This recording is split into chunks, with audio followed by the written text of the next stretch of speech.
Hey guys, this is Joy back again with another video, and I just wanted to say thank you guys so much for tuning in to my channel. I really appreciate the love. If this is you guys' first time, the reason why I even started this channel, originally I was doing network marketing, and then everything just kind of transformed into being of service and helping people. So as you guys know, I am becoming a counselor for narcissistic abuse. So I will be counseling victims and survivors. I have been abused by narcissists, and I'm here to share my story with the world. I'm not ashamed. I've been traumatized. I've been abused, but I'm not gonna let that stop me from, living a happy and fulfilled life. And I want to help you guys do the same, because more than likely, if you are watching my channel, either you're stalking me or you've been abused by a narcissist and you're a survivor or a victim.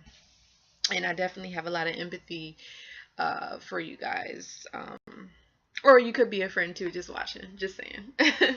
But anyway, you guys, so today's topic, I wanted to talk about a question a lot of people ask me: is being sensitive a curse?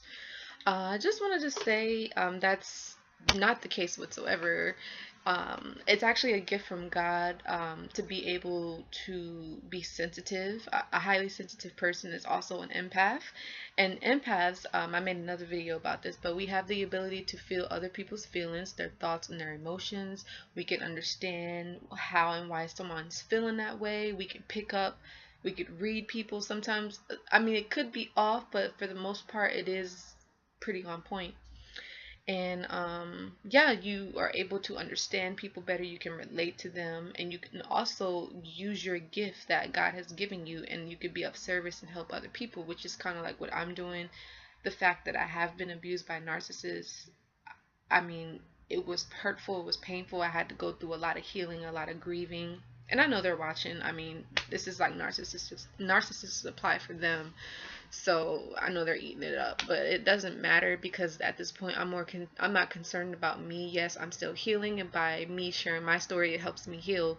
But it's like, if I can help someone else heal and get over it, and that will make me happy. It will make me feel like, okay, like my life does have meaning, and like I am doing something good, And yeah, that's why I do these videos, because I want to be helping you guys, because it's tough going through narcissistic abuse. I always get tripped up on that word, it's so long.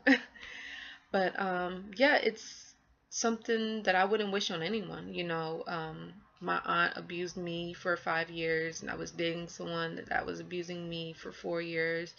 And the most recent guy, that was only for like 4 months. Luckily, I was able to cut it off. But one of the things that I was kind of mad about was the fact that I still was kind of holding on, or I didn't let go of the other guy in the past, and that was the reason why I attracted another narcissist. So it's like, you really have to heal. If you don't heal, if you don't grieve, you're gonna keep attracting narcissists, and it's just gonna be a repeating cycle, and you don't want to do that. So yeah, that's that. And then, as you guys know, I am becoming so what I have to do in order, because I'll be counseling I'm going to start counseling victims and survivors. So I'm going to become a certified public coach, which I'm really excited about, and I'm going to have my website up. And another thing, what I said in the last video, I'm going to be having telephone sessions, I'm going to be having video sessions, and if anything, I could do email.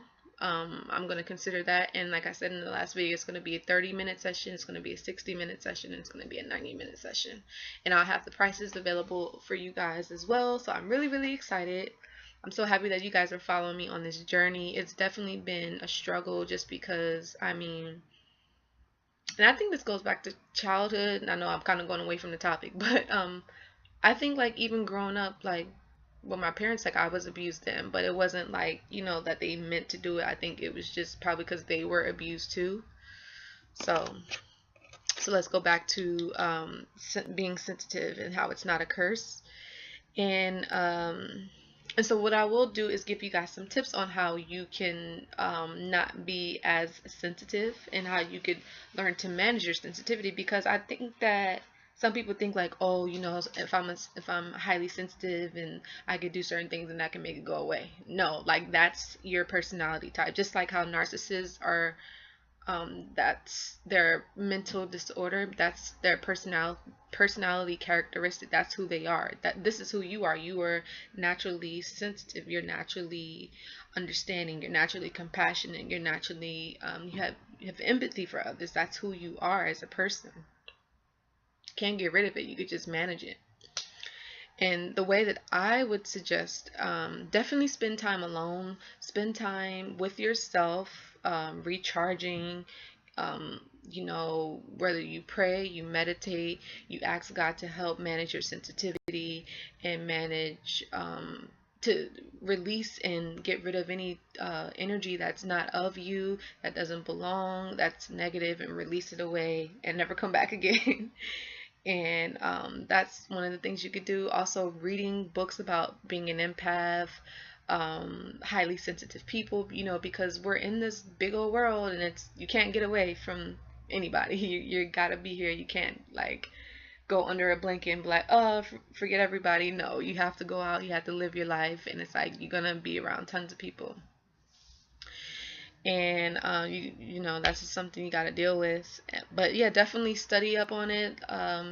Also, try to avoid toxic and negative environments. Try to, I mean, every now and then, like I like to go out to the club, whatever party, but you don't want to do that like on a daily or like a weekly thing. You want to do that like every once in a blue moon, because if you go to a club, you have all types of energies, all types of vibes from different people, and you're picking up on that, and you definitely don't want to do that to yourself. And avoid drama, people that have a lot of drama, people that are gossiping, people that are just hating on others. Just you want to avoid that, because you'll start to absorb that and you'll become like that, and you don't want to be like that. You don't want to compare yourself to other people. You don't want to hate on other people's lives unless you're actually helping them live their life. You know what I mean? It's like nobody should, I mean, yeah, everybody has an opinion, but at the end of the day, it doesn't matter, because you got to live your own life for you. It doesn't matter what the next person is doing. Only focus on yourself.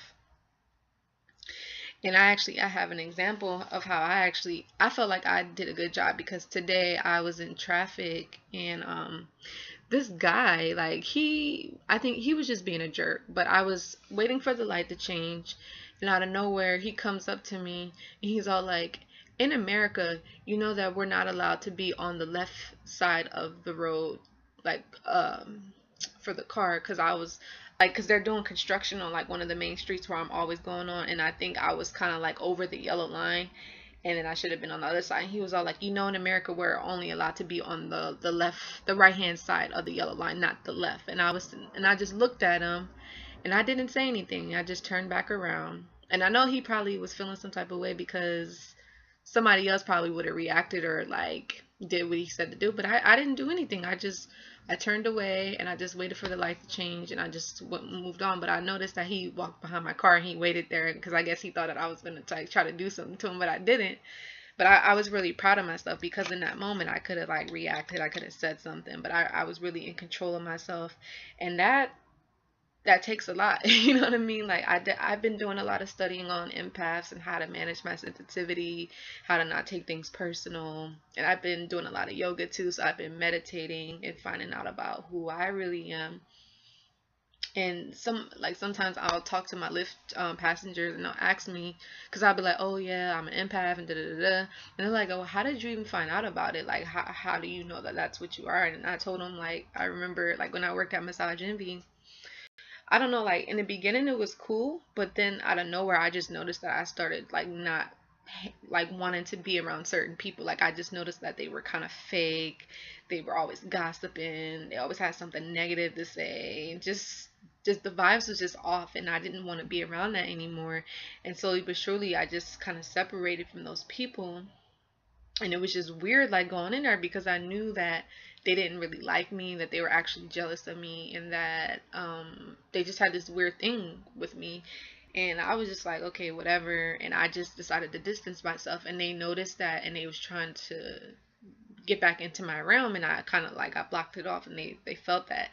But I just knew, like going in there, like going to work, I didn't want to be around anybody. I was cool with just going in, doing my job, and going home. Like I didn't want to talk to anyone, because even prior to that, I was talking to everybody. I was like all in their space. We're all hanging out, but I just slowly but surely just drifted away from them, and just something didn't resonate with me anymore. But I was okay with that. I didn't judge them as being bad people. I just felt like we wasn't vibrating anymore like how we normally would, or I don't know. I just something changed, and so I just did like research about it, like why I felt a certain type of way, and um you know, it was actually like I was picking up on other people's energies inside of the job, and I was absorbing that as if it was my own. Like I had heard someone was like saying something about me, and I would be around that person, and I could feel that they didn't like me, or I could feel that they may have been saying something negative about me. I would feel that, and I would take that on as if that was me, and it wasn't. It was them, but I was just surrounded by them. You get what I'm saying? So yeah, you just got to learn how to manage it. Spend some time by yourself, talk and pray to God, and yeah, you can definitely manage your sensitivity. And again, it's not a curse, it's a blessing, it's a gift if you use it in the right way. And so that's been my video, you guys. Thank you so much for tuning in. I appreciate all of the likes, subscribes, and the shares and the comments. So please be sure that you follow me on Instagram, JoyRich123, or JoyLarkin123. Oh wait, I said that. Yeah, JoyRich123, JoyLarkin12. And yeah, so that's been my video, and I'll see you guys in the next one. Bye.